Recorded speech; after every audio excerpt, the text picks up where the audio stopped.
everyone, my name is Kristina Werner and welcome to another video for assignmentsofstamp.com. Today I'm going to be using this stamp set, which is called Let's Celebrate. It's included in the September 2022 card kit. And I wanted to show something that is really fun to do with stamps like this, where you have a lot of overlapping letters or very fine lined words, something like that. Some images in this stamp set would work great for this particular technique, and it's going to be a lot of fun, so let's get right into it. I'm first going to create a watercolor background using some distress inks. I'm using a few different colors of distress ink, and this one decided to just open up on me. I've got some picked raspberry, and I'm just putting this out on a slick palette. I've got mustard seed.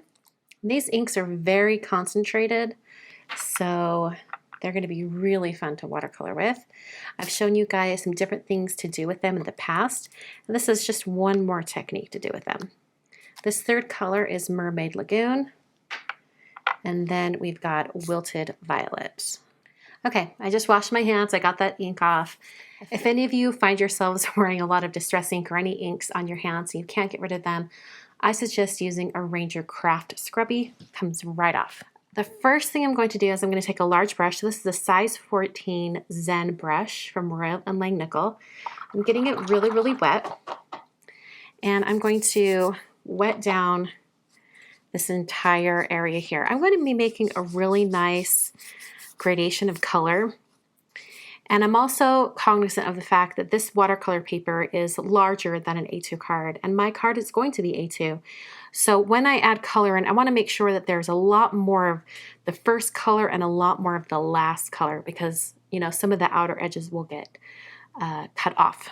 So I'm going to start with picked raspberry. I thought I'd do kind of almost like a rainbow colorway for this. So I'm starting with picked raspberry, and I'm going to bring that in quite a ways. I'm going to clean off my brush, and I've also got my board tip to this direction so that the pink doesn't start spreading too much. Taking mustard seed, and I'm going to bring that in right here. Clean off my brush. I'm going to grab that Mermaid Lagoon. Get that going right here. And then I'm going to grab some of that Wilted Violet. Put that purple down here at this other end. All right, so now there's a lot of water on this. I'm going to very gingerly kind of tip my board. You can see some of the ink already pooling on this one side. That's totally okay. We can cut that off a little bit. And the colors aren't moving as much as I would like them to move. So I'm going to grab my distress sprayer, and I'm just going to give this a good spritz. And that really will get those colors moving. I can kind of use my board and tip it and get things mixing right on my watercolor sheet here. I can tip it this direction and get things moving, going this way. Sop up some of that color as it comes down here. It's going to start looking almost like a tie-dye effect. I think it looks really, really neat. And using distress reinkers from this keeps the colors really intense. Okay, when you're ready for the colors to stop moving, I think I'm about ready. I'm about at that point. I'm going to sop up some more of this puddle of color. And then I'm going to hit this with my heat tool, and that's going to stop the colors from moving, and it's also going to allow me to move on with my project without having to wait a long amount of time for it to dry. My watercolor background is completely dry now.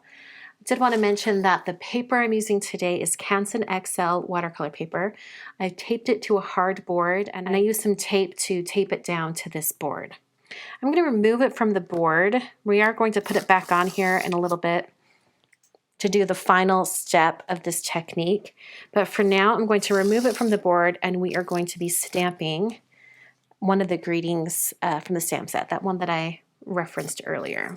Using my Misty stamp positioning tool, using the large happy birthday. And I'm going to put that just right there, kind of in the center. Actually, I think I want it a little bit higher because there are some secondary gradings that would be fun to use. So let's see, I think the Hope Your Birthday is Awesome up here at the top would be nice. So I'm going to put it just a little bit higher up, maybe about like that.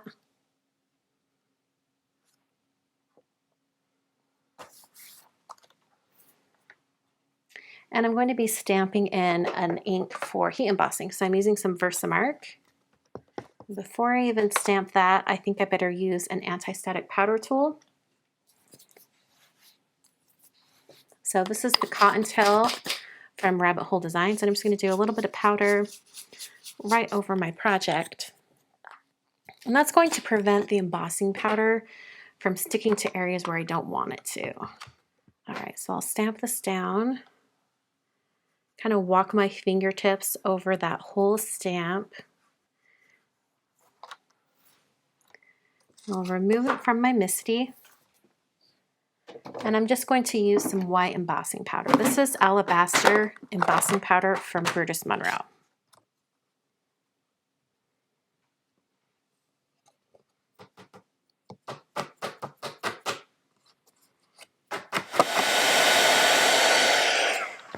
All right, quick and easy. Okay, for this next step, you're going to need a smaller brush. I'm going to switch to a number 2 Zen brush. And I'm also going to get a nice clean piece of paper towel or a rag. I'm bringing it back to my board, and I'm just going to tape down the sides. It's bowing up just a little bit now because of that heat embossing. So I'm just going to tape down these sides just to keep it nice and flat. Just like that. And now what I'm doing is I'm getting some clean water, and I'm going to come in and add the water inside the letters. And I'm just going to let the water sit, and it's sort of going to use the walls of the embossing powder to contain the water.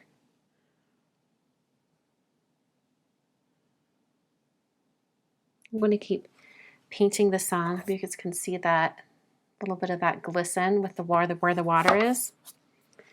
Probably going to do 2 or 3 of these letters. And then I'm going to carefully take my paper towel, press that down, and it's going to pick up the color inside the letters. You can see how it's transferred to the paper towel. So I'm going to continue on and paint each one of these letters.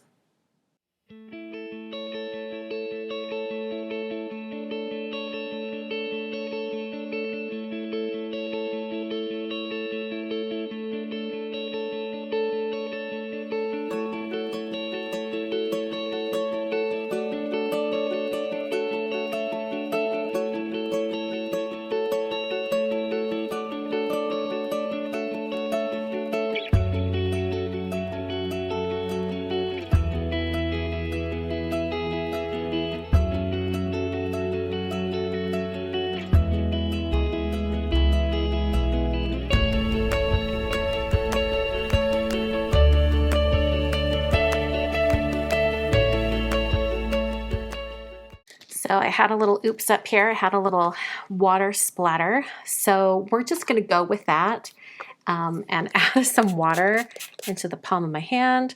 And then I can add some other little droplets everywhere. It'll sort of start to look a little bit like confetti.